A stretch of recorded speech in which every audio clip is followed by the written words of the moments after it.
For sure. So you bounce between different minor league levels, indie ball, high A, low A, double A.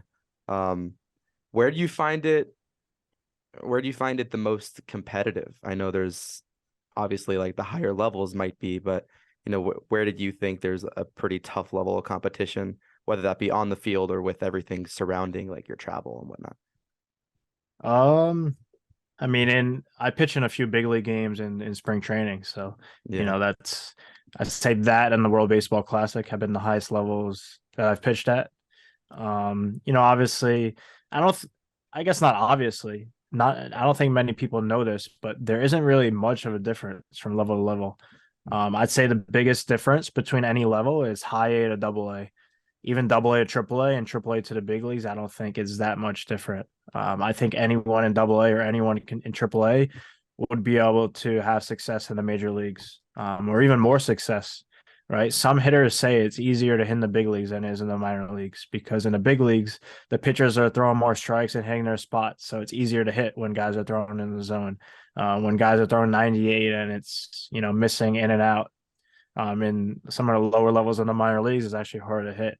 But as far as like level of competition, I'd say the World Baseball Classic was even greater than spring training just because it was, it was like a playoff atmosphere. Spring training is more laid back in that aspect. And in some spring training games, you're facing big leaguers, but the next guy up might be just a double A or high A player filling in. In the World Baseball Classic, I mean, I pitch against Team Japan and Team Japan, Netherlands, Korea. Netherlands was Didi Gregorius, Xander Bogarts. Um, who else? Um, Jonathan Scope. Yep. Just to name a few. I mean, like 4 or 5 guys in a row were all like MLB All Stars. And Team Japan was, Team Japan has always been like the number one ranked team in the world. They're nasty. And even Korea. I mean, Korea has a bunch of it was all KBO All Stars, which is one of the top 3 leagues in the world. Um, in their on their home turf, like sold out crowd, 30,000 fans. So um, that World Baseball Classic in 2017 was probably highest level that I've ever played at. Definitely compares to like an MLB playoff atmosphere. Are there any players in particular that like one batter like that just like it was a perfect like kind of back and forth between you where it's like you get him one time, he gets you the next time. It's like a constant battle. Like was there anyone that stood out in particular to you? In the World Baseball Classic or in general?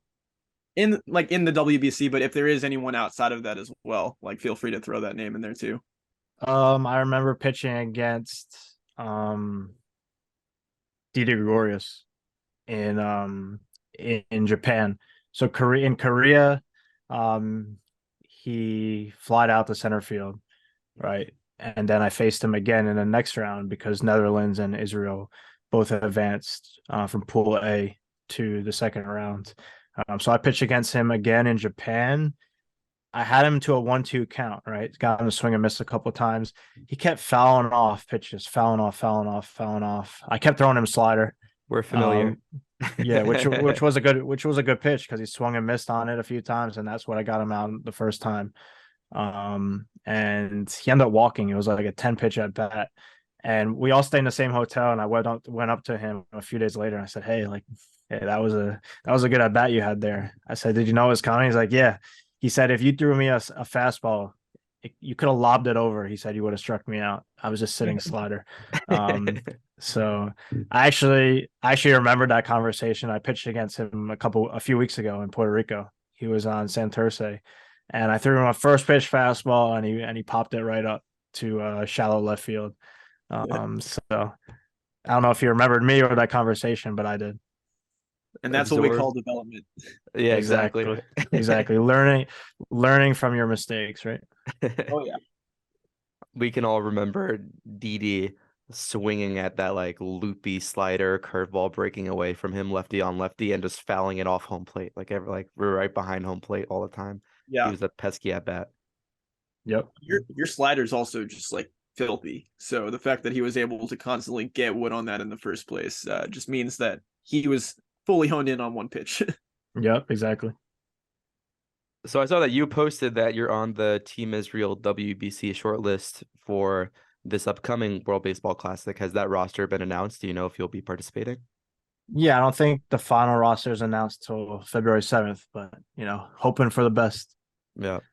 That was a great run that you all made last time. Yeah, no, it was incredible. I think we start off 4-0, and I think we were ranked. I think on the in Vegas, they have all the odds and everything. There were 16 teams in the tournament. I think Vegas only put the odds for 15. They just completely left us off. Like there was plus 100,000. Like there was no number that could even put us on the thing. Like that's how bad they thought we were going to be, and we ended up being one of the top teams in the whole tournament. If you're a betting man, hammer Team Israel to win WBC or maybe like a top 4 finish. We could see them sneaking out of there.